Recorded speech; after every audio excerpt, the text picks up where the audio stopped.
What's up, guys? It's Hellraiser here to give you a review on Star Wars Episode 1, The Phantom Menace.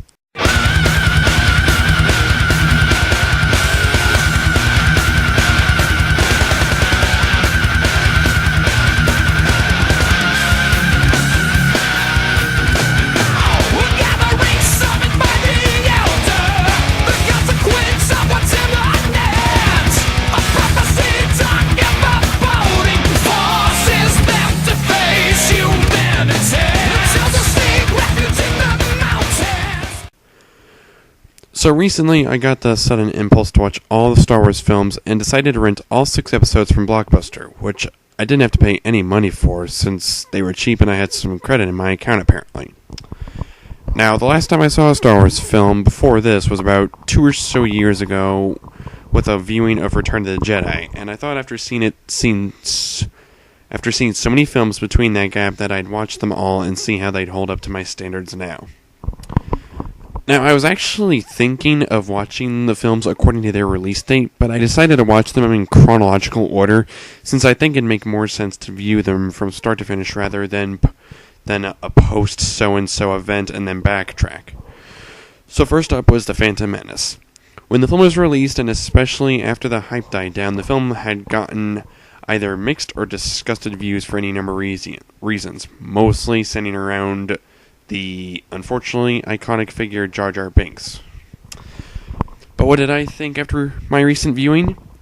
It was a fair film with a good concept and plenty potential, but this was only shown in certain parts of the film, which was mostly in the second half where most of the action takes place.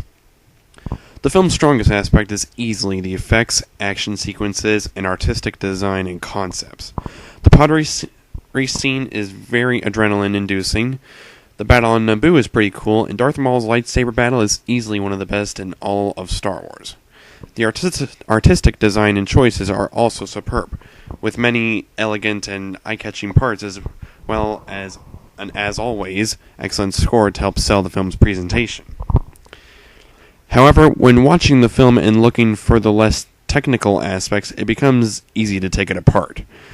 While both Ewan McGregor and Liam Neeson are likable in their roles, they really aren't given much to work with, and oftentimes this leads to their characters feeling rather wooden. Ian McDiarmid as Palpatine in Sidious isn't given much to work with in the film either, so his presence is fairly negligible, save for the explanation in the middle as to how he gains his power in the Republic. Then there's Jake Lloyd and Ahmed Best as Anakin and Jar Jar Binks. Well, I'll get this out of the way. While Jar Jar Binks is a dumb and mostly pointless character, he isn't nearly as bad and annoying as many people make him out to be. The only really annoying part about him is that his character's dialogue and slang are simply ridiculous. But this brings me to the other character in question, Anakin Skywalker. Probably the film's biggest flaw is that Lloyd's dialogue oftentimes feels silly and unnecessary. This, combined with Lloyd's voice sometimes being cringe-inducing, doesn't exactly make him a strong character in the film. While there are times he does show some potential in his role, like how in the Jedi Council room, him taking the Jedi Council test, he usually feels like a character with little significance being given a fair amount of screen time once introduced. This is ultimately the film's Achilles heel, since Anakin eventually becomes Darth Vader after betraying and killing the Jedi through his shift to the dark side. But of course we all knew that. But rather than giving Anakin a strong introduction, about the only real set-off we get to him becoming the iconic Star Wars villain is how he leaves his mother behind and is worried about her, which actually almost feels negligible after it's reminded to us when he's doing the Jedi test.